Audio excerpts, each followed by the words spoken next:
नमस्कार साथियों, मैं वीरेंद्र कुमार गुप्ता वीकेजी केम फ्यूजन में आपका स्वागत करता हूं। आज हम बात करेंगे कि एनसीईआरटी के द्वारा कक्षा 9 से लेकर के कक्षा 12 तक का जो सिलेबस है उसे 30% कम कर दिया है। लेकिन आपकी जानकारी के लिए बता दूं, यह कोई आज की नई खबर नहीं है। एनसीईआरटी ने यह काम मई 2022 में ही कर दिया था और तभी नया सिलेबस जारी कर दिया था। लेकिन अब चूंकि 2024 से इसे लागू होना है, इसीलिए अब ये बहुत ज्यादा चलन में आ गया है और कई बच्चे घबरा भी रहे हैं कि कौन कौन सा पार्ट सिलेबस से हट गया है और कौन सा नया जुड़ा है। तो मैं आपकी जानकारी के लिए बता दूं, नया कुछ भी नहीं जुड़ा है। सिर्फ पुराना जो सिलेबस 2020-21 में था उसका 30% एनसीईआरटी ने पूरा सिलेबस से हटा दिया है। अब आखिर ऐसा क्यों किया गया है, क्यों सिलेबस को कम किया गया है, इसके पीछे एनसीईआरटी 2-3 तर्क देता है।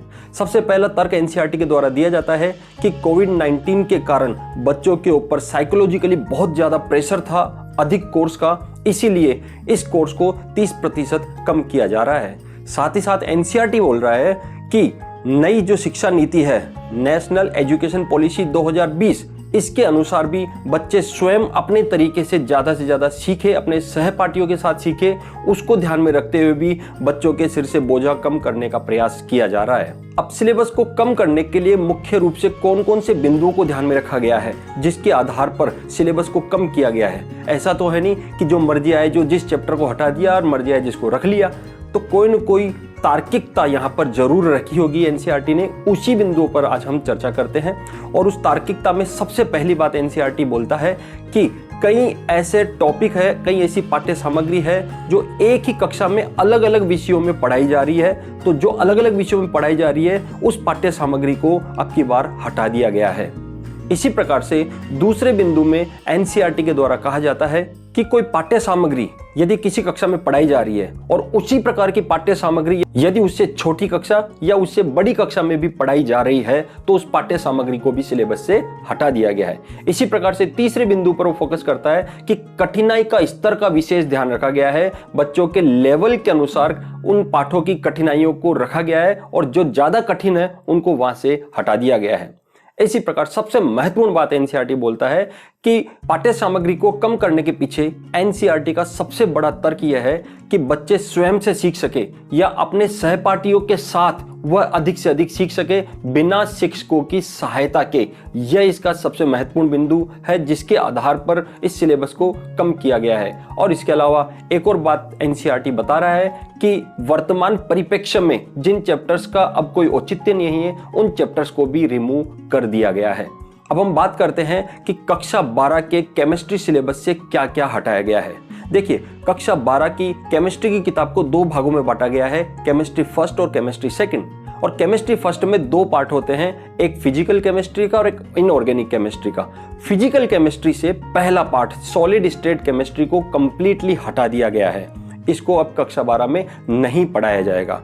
तो फिजिकल केमिस्ट्री से सिर्फ एक पार्ट यहाँ पर हटाया गया है। फिर बाकी 3 पार्ट जो केमिस्ट्री फर्स्ट है उसमें से हटाए गए हैं इनऑर्गेनिक केमिस्ट्री के, जिसमें 5वां पार्ट जो पृष्ठ रसायन का है उसे पूर्ण रूप से हटा दिया गया है। इसी प्रकार से धातुओं के निष्कर्षण से संबंधित जो पार्ट है, पार्ट 6, उसे भी पूर्ण रूप से सिलेबस से हटा दिया गया है। और बच्चों को सबसे कठिन लगने वाला पार्ट पी ब्लॉक तत्व को भी सिलेबस से पूर्ण रूप से हटा दिया गया है। तो इस तरह से केमिस्ट्री फर्स्ट वाले पोर्शन से 4 पार्टों को हटा दिया गया है। इसी प्रकार बात करें हम केमिस्ट्री सेकंड, जिसमें ऑर्गेनिक केमिस्ट्री के चैप्टर्स मुख्यतः आते हैं। इनमें पार्ट 15 बहुलक वाले पार्ट को पूर्ण रूप से हटा दिया गया है। हालांकि बहुलक वाला पार्ट बच्चों के लिए बहुत आसान पड़ता था, उसको आसानी से वो याद भी कर लेते थे, लेकिन उसको सिलेबस से पूर्ण रूप से हटा दिया गया है। इसी प्रकार से पार्ट 16 दैनिक जीवन में रसायन वाले टॉपिक को भी पूर्ण रूप से हटा दिया गया है। इसी प्रकार यदि हम कक्षा 11 के सिलेबस की बात करें तो कक्षा 11 के सिलेबस में से भी केमिस्ट्री फर्स्ट और केमिस्ट्री सेकंड 2 बुक्स है। केमिस्ट्री फर्स्ट से केवल एक पार्ट हटाया गया है, पार्ट 5 द्रव्य की अवस्थाएं। द्रव्य की अवस्थाओं वाला पार्ट पूर्ण रूप से हटा दिया गया है, जिसमें मुख्यतया गैस और द्रव के बारे में अध्ययन किया जाता था। जबकि केमिस्ट्री सेकंड वाले पोर्शन से भी कुछ पार्ट हटाए गए हैं, जिसमें सबसे महत्वपूर्ण है हाइड्रोजन वाला टॉपिक। हाइड्रोजन वाला चैप्टर पूर्ण रूप से हटा दिया गया है। और सबसे बड़ी बात है कि कक्षा 11 से भी एस ब्लॉक एलिमेंट और पी ब्लॉक एलिमेंट दोनों चैप्टर को पूर्ण रूप से हटा दिया गया है। कक्षा 12 से भी पी ब्लॉक को हटा दिया है, कक्षा 11 से भी पी ब्लॉक को हटा दिया गया है और एस ब्लॉक भी हटा दिया गया है। यानी आवर्त सारणी में 4 ब्लॉक में से एस और पी ब्लॉक पूर्ण रूप से यहां से हटा दिए गए हैं। इसी प्रकार से अंतिम पाठ पर्यावरणीय रसायन, इसे भी कक्षा 11 के सिलेबस से हटा दिया गया है। तो इस तरह से हम देख रहे हैं कि 30% कोर्स केमिस्ट्री का कम कर दिया गया है। यदि आपको जानकारी अच्छी लगी है तो चैनल को लाइक और सब्सक्राइब जरूर करें।